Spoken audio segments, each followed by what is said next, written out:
On the couch right now, let's talk about it. I had said to you about that Sky Rink that was in the Carlton Centre. Well, let's find out a little bit more about it.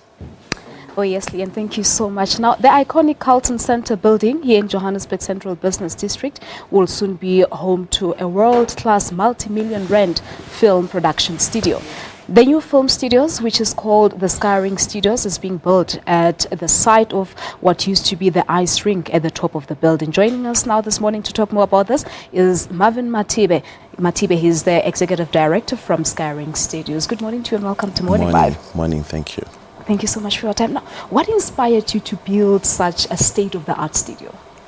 Well, looking at the industry and then also looking at the creation of content in the country, we know that there's a need of facilities, especially the facilities that are being actually owned by black, entrepreneurs.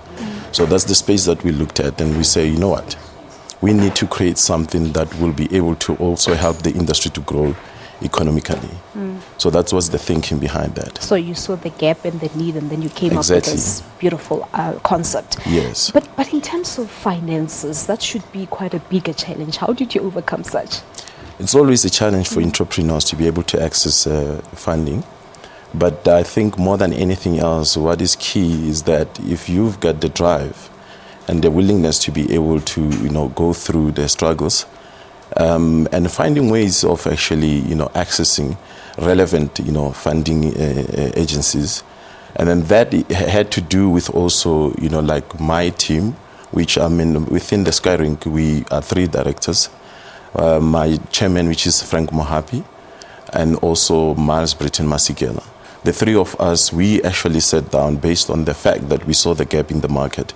And we've decided, I think the best thing for us to be able to build this infrastructure, we need to be able to knock in different doors. And then I must say, we've actually knocked so many doors, and IDC and NEF were the ones who actually listened.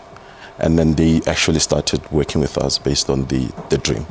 The gap is there and the need, of course, but the industry, especially the entertainment industry, is not necessarily doing quite well. Why do you think this is a good time for you guys to venture in such? Look, economy is not doing well, but what we need to be able to realize is that content, especially when the economy is not doing well, you need much more content, and content is quite key for us to be able to drive the message. It doesn't matter what kind of a message that we're trying to drive, but the most important thing is that also we're looking at actually changing the traditional way of actually, creating content, where you allow producers to start thinking differently in terms of them thinking more like entrepreneurs. So when you talk about content and then you're looking at economy, what is expected from the producers in the industry is that obviously we're looking at the 4 biggest, broadcasters in terms of the commissions. But one needs to understand that as well, this is a business. So when you're looking at the business, you go beyond just being commissioned. You look at ways where you can create content that is just beyond looking at the South African market. So our aim in terms of what we want to be able to achieve and to grow the industry is to look at the African market as well. So that's our key in terms of why we want to be focusing here on South Africa. You just exactly go beyond the borders. The borders, yeah, yes. Yeah. So that's the thinking behind. That's why we actually even thought that the best way for us to be able to do that. We coming from the background of television, and we knew that just being a producer is not enough.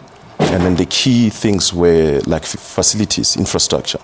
So that's where we looked at and tapped into and say, for us to be able to own this infrastructure, we will be able to access and do beyond, what is expected in terms of television in the country. But in terms of production, what kind of production will the studios be executing? Are you looking at drama, perhaps live shows, or is it a little bit of everything? Yeah, it's a little bit of everything. we can be able to host like your dramas, your normal soapies. We can be able to host that, sitcoms, live shows, and like music shows. We can be able to host that. Host us. I can even host you guys. Yeah. So you launched officially on the 27th of October. Yes, last week Thursday we were officially launching, and it was quite overwhelming. The fact that there was a lot of interest, and also, the industry came and supported us. Yeah, but do you have anything in the pipeline as in now? Have you signed perhaps with any big big productions? Look, there are quite a lot of production that we are actually at the moment talking to, but I think it's premature for us to be able to, But you're there, you're almost we there. There's almost something there. in the pipeline. Yes, there's something on the pipeline, believe me. All right, Marvin, that's where you're going to leave it, but thank you so much for talking to us. Thank you very much. Thank you very much. There you have it. That's Marvin Mathibe. He's the executive director from Sky Rink Studios, talking to us about the launch of this state-of-the-art studio that was launched last week, Thursday, here in Johannesburg. We're taking a break. When we come back, we'll give you a 7 o'clock news bulletin. Don't go away.